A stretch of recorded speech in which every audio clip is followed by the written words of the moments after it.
Hi, hello, this is Stephanie, and you're watching Medieval Minds, a web talk show with guests from various times during the Renaissance and Middle Ages, and more particularly today, Arthurian times.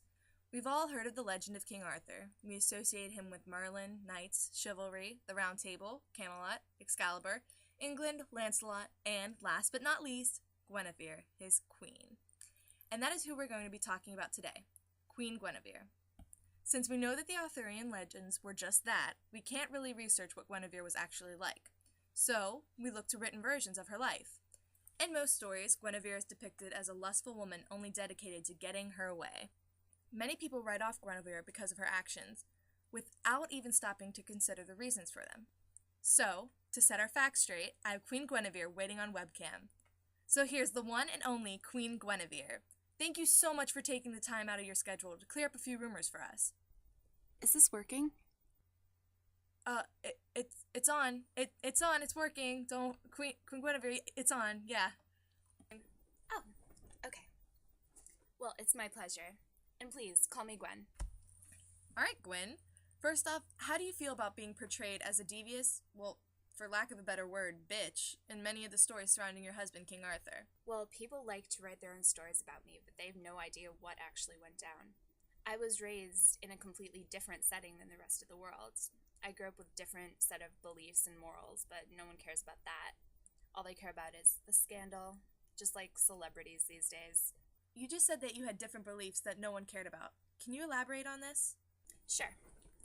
I guess you could say that my world was the complete opposite of what was considered acceptable at the time. In my country, the women held the power. Queens ruled over the land, the armies, the kings. Queens had complete control over their own bodies and could love many men in one lifetime.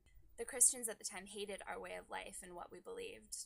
I'm pretty sure they were the ones who influenced the terrible stories about me. Speaking of kings and queens... Christians have always tried to undermine my kingdom and brainwash Arthur, and they constantly... Okay. So speaking of King Arthur, what drew you to him to begin with?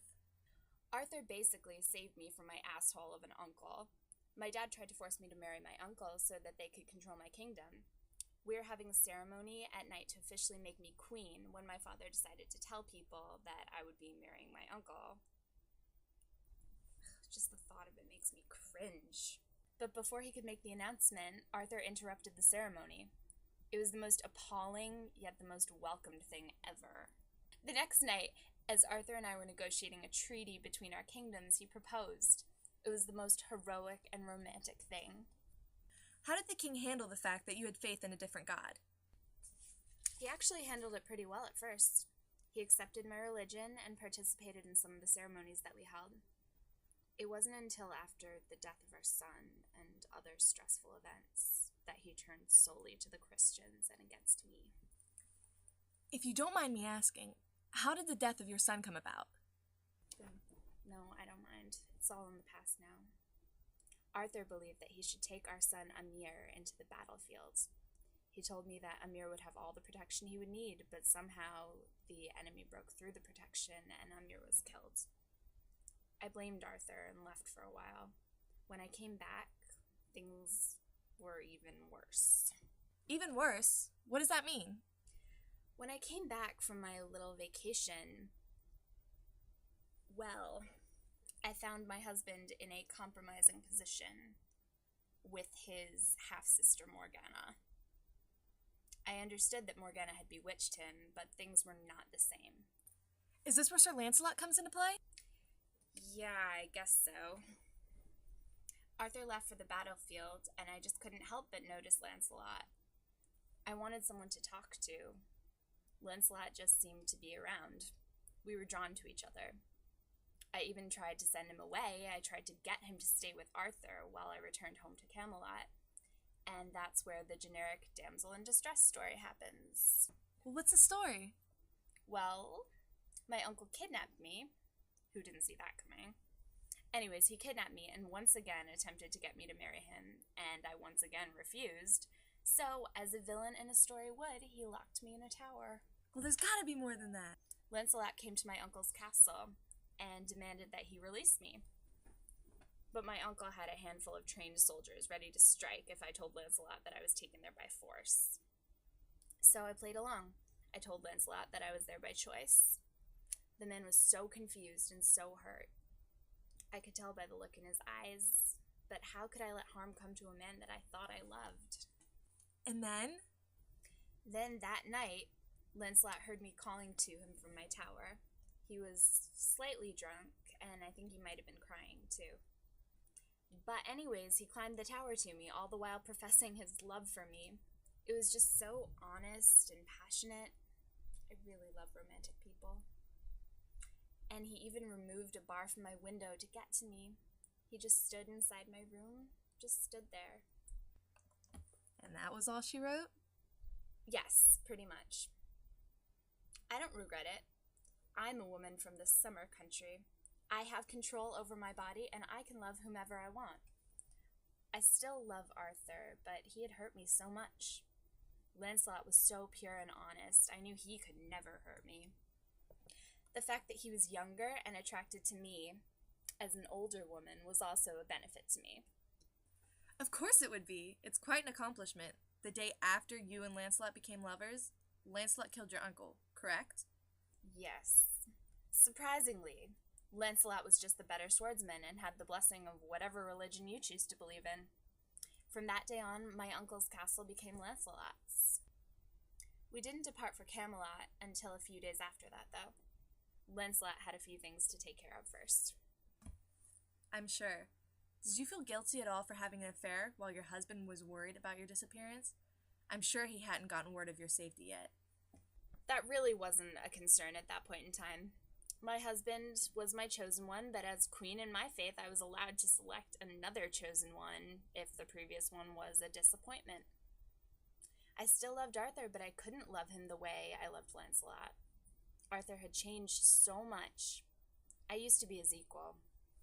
He used to talk to me about war strategies and ask for my advice about affairs that we both had control of.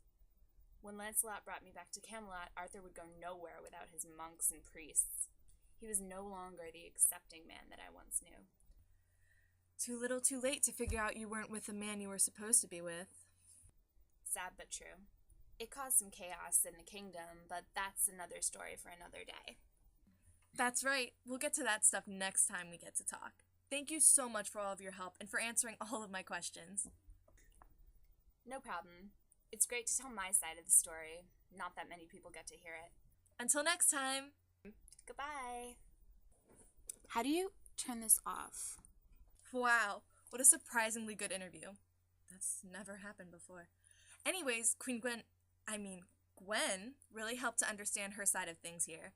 Her faith and traditions were different than what was going on at the time, and that's what made what she did so horrible. People did kind of judge her for what she believed in. I guess it's still the same way today when people are judged for what they believe in. Well, anywho, I guess I can wrap this up with part of a poem written by Sarah Teasdale called Guinevere. I was a queen, and I have lost my crown. A wife, and I have broken all of my vows. A lover, and I ruined him. I loved. There is no havoc left to do. I was a queen, the daughter of a king. The crown was never heavy on my head. It was my right, and was part of me. I was a queen, and he who loved me best made me a woman for a night and a day. And now I go unqueened forevermore. My head fell backward, and I saw his face. All this grows bitter that was once so sweet, and many mouths must drain the dregs of it. But no one will pity me, nor pity him. Well, that's some good stuff. Lighthearted stuff. See you next time on Medieval Minds. Bye!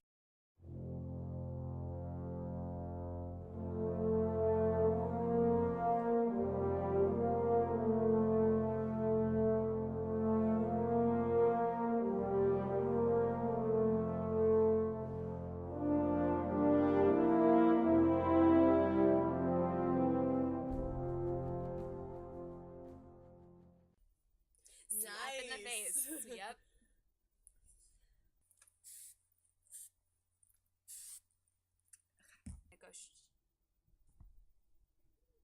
I feel like we should shut the door. You think? Okay. Yes. Yes. Control that. Wow, I just swallowed some hairspray. It'd be awkward and I wouldn't be staring here. It'll look fine, I promise.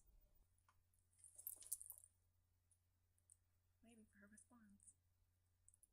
The fact that he was younger and attracted.